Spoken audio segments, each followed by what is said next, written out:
Hey everybody, we're at NAMM 2025 on the Shabat stand. Justin Derrico! Hey, so good to see you, man. Honestly, man, it's like, it's what I look forward to most about coming out to the NAMM show is seeing the guys that I just get to see maybe once a year. Amazing to see you. Yeah, man. Justin, you probably know, is Pink's touring guitar player, does all the voice stuff.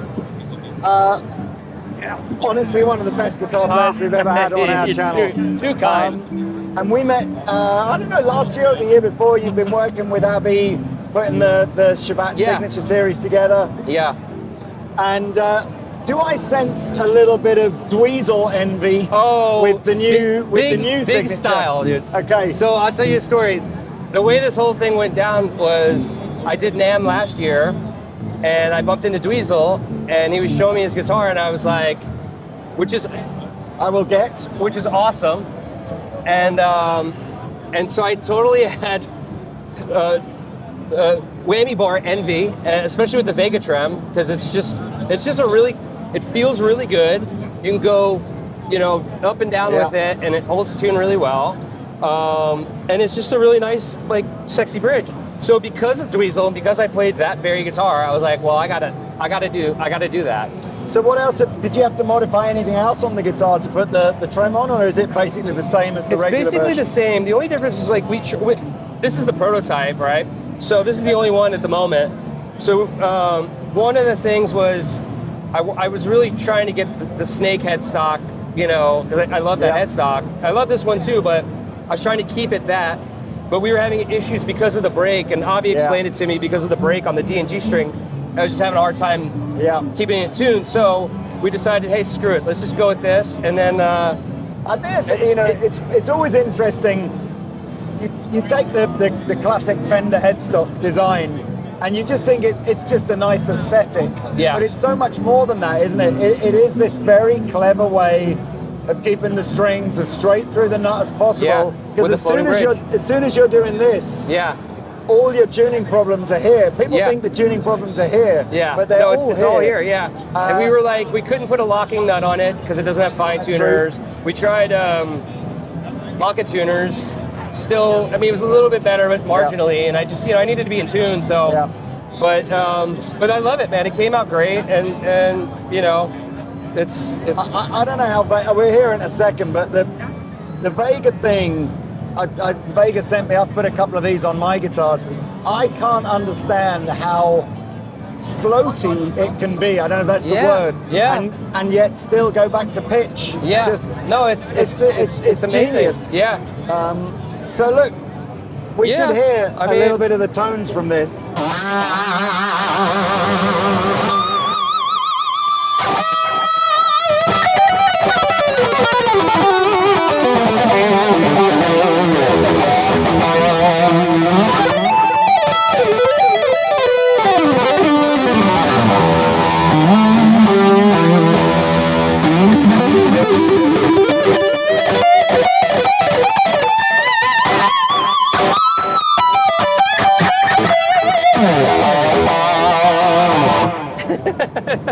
But it's so clean.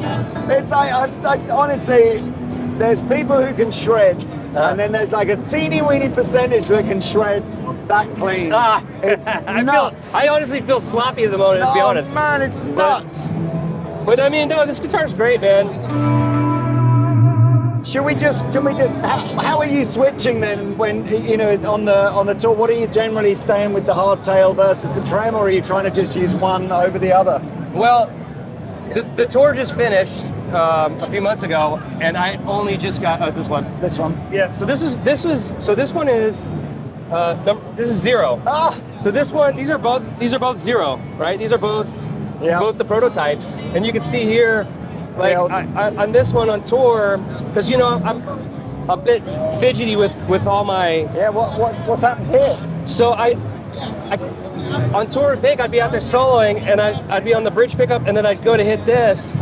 Because I'm clumsy, I kept hitting the knob, so I just kind of was like, while we were on tour, I did it like 2 nights in a row. It was kind of in the middle of the tour, so I don't know why it started to happen. Yeah. So I was like, well, it's screw. Let's just drill a hole in it, move it back. Why not? And then I just kind of left the hole there because I was like, what? It's fine. I kind of like how basically mechanical an electric guitar is. You know, like anyone with basic understanding of how to wire 2 wires and a drill can just go, yeah, I'll move it, I'll put it here. Yeah. It's like, why wouldn't you? I know. It solves the problem. Yeah, I mean, that was something my tech just did out in the wild, you know. But man, I love these guitars, man. They're so good. This is what Justin's talking about, the snakehead. If you've not seen, so this is like the original Telecaster style head. But you can see the difference with the way the strings move over the nuts. Yeah. You know, it was this break right here. Yeah. You know, Avi was explaining to me, like, that's why, you know, we were fighting it. So yeah, I mean, it's fundamentally why the Les Paul always has that kind of G string kind of. Yeah. It's just the way it is. Yeah. Like, but yeah, if you want to fix it, you need to try and stay like this. Yeah. What have you got planned for 2025 then? Well, I'm about to go. We're doing Fire Aid with Pink. You know, it's a benefit concert for the fires. We're doing it at the Forum on Thursday the 30th. The tour is pretty much done. Who knows if anything pops up along the way? Who knows? You know, but for now we're done. And then I think in April I'll go back to The Voice. And actually not next week, but the week of the Super Bowl, I'm going to New Orleans, or New Orleans, I don't know how to say it. Nolans, that's how they say it, Nolans. So I'm going to Nolans, and I'm going to do the NFL honors with the Voice band. So we're basically going to be the house TV band for like the MVPs. Okay. So I thought you meant you're going to be the Super Bowl band. Oh no, that would have been awesome. Wild. That would have been amazing. So they have another band just for the players, do they? So we're just gonna. It's like I think it's some kind of televised award show for the NFL, and so we're gonna be a house band for that, which should be awesome. Well, that's all right. Yeah. Are you a big football fan? You know, I love football. My brothers, I got 3 brothers. They're like football nuts. So, and not your type of football. I know. But I'll watch a game or two, but I'm not a crazy nut about it. I do love it. I used to play it when I was younger, but it's not, you know. Oh man. Well, look. Next time I'll come and see another Pink show. Yeah, for man. sure. It'd be great, man. It's always good to see you, man. It's great to see you, man. Well, look, play us out on the OG. I'll give you the cable. Oh yeah. Listen to how good it sounds. To be honest, at the NAMM show, you can barely tell the difference, can you? Yeah, I know.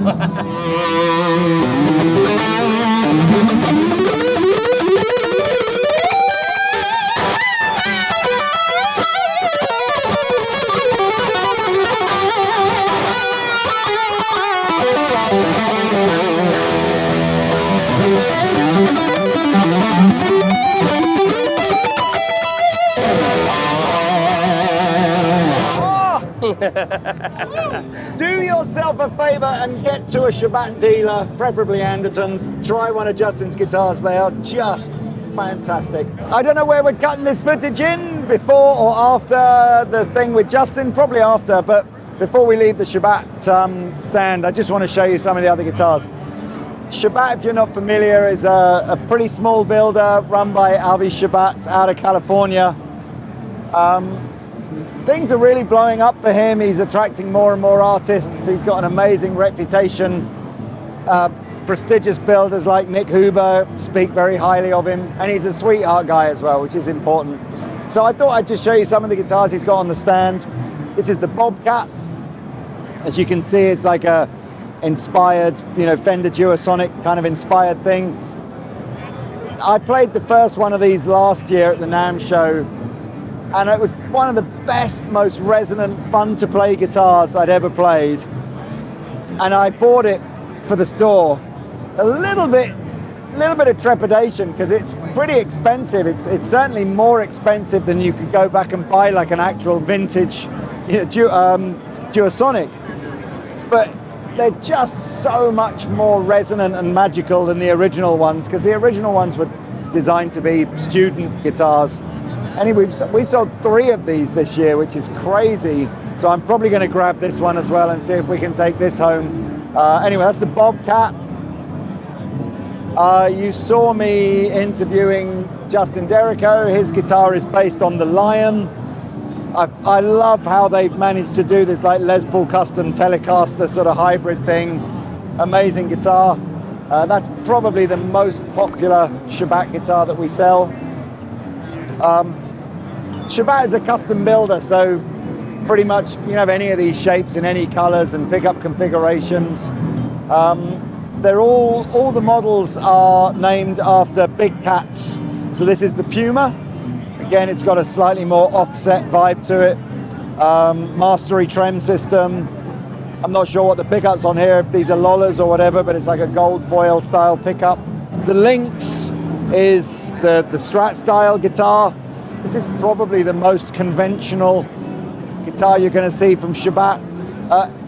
Really, he just does the slightly more out there relicking thing. So yeah, if you just want something normal, maybe Shabat is not for you.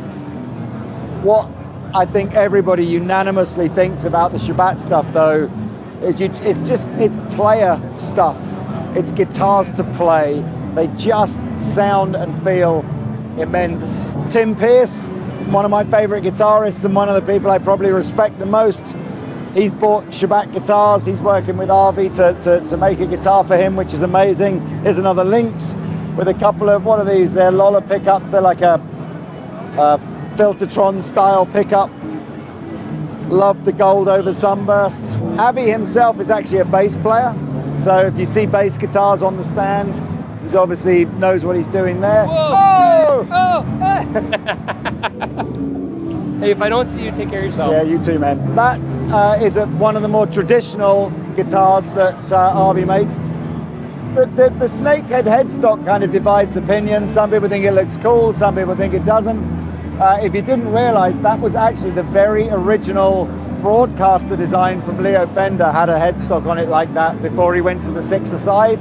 So it's a throwback to how the guitar used to be. Massive news here, obviously, or news from last year. This dude up here now has his own signature Shabat guitar. Beautiful Strat, crazy kind of relic vibe, real Frankenstein kind of vibe to it. So lightweight, amazing sounding. The Vega Trem stuff, man alive. I'm not a massive one for, you know, modding my guitars and stuff, but putting Vega Trems on guitars is amazing. A couple more Lions there. Let's go around this side. Nothing wrong with the shell pink over sunburst. HSS Lynx there. Oh, it's so light. This one's got a more sort of modern style Trem on it. Oh wow, it's got a Lolla, like a wide humbucker. Look at the necks. It's like I said it in the other video, you just have to play one to appreciate how good these are. He's nodding, affirmation. That's a great looking bass. Oh, wow, you got the gold strings on it and everything. Yeah, Avi just makes such a great guitar. I think they've got the color combination here between the sort of faded Pelham blue and the Torque Guard absolutely nailed on. This one may also find its way back to Andertons, assuming he hasn't sold it already. A couple of P90s on here. What else? This is pretty simple, right? Just a hardtail strung through design. What would you call that color? It's like a Coca-Cola kind of color, isn't it? Again, with his very vintage style Torque Guard. If you look close, you can see it's a see-through guard. You can actually see the routing and the wire going through from the pickup to the switch. It's pretty cool. I'll be back. Taking another Lynx. So it's a Lynx. Oh, a Cheetah. So it's very much a nod to that sort of early Charvel kind of vibe. 2 humbuckers, floating Trem, no scratch plate. So it's kind of, I wouldn't say the neck is skinny or anything like that. It's just like a Strat neck, but it is beautiful. You got some lock-in machine heads on here. I'm going to guess, I don't think I've heard of the Cheetah before, so maybe this is a new model for 2025. This is serial number 000, which generally means it's a prototype for Shabat, but it's great color. I think that's cool. You don't often see the non-relic stuff from Shabat, but if you want non-relic, you can do it. I mean, what's not to like about a beautiful kind of Sienna sunburst on a Lynx. I don't play bass, but if I did, that is what I would play.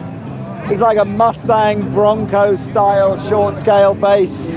The Leopard, you can see obviously a Jazzmaster inspired guitar, but look, that was just a quick, oh, look at the neck. Oh my God! I just know, I'm just looking at it, it makes me want to play it. Anyway, I do love what Avi does, and he's a lovely guy. So if you get a chance, check out Shabat Guitars. See you in another video soon.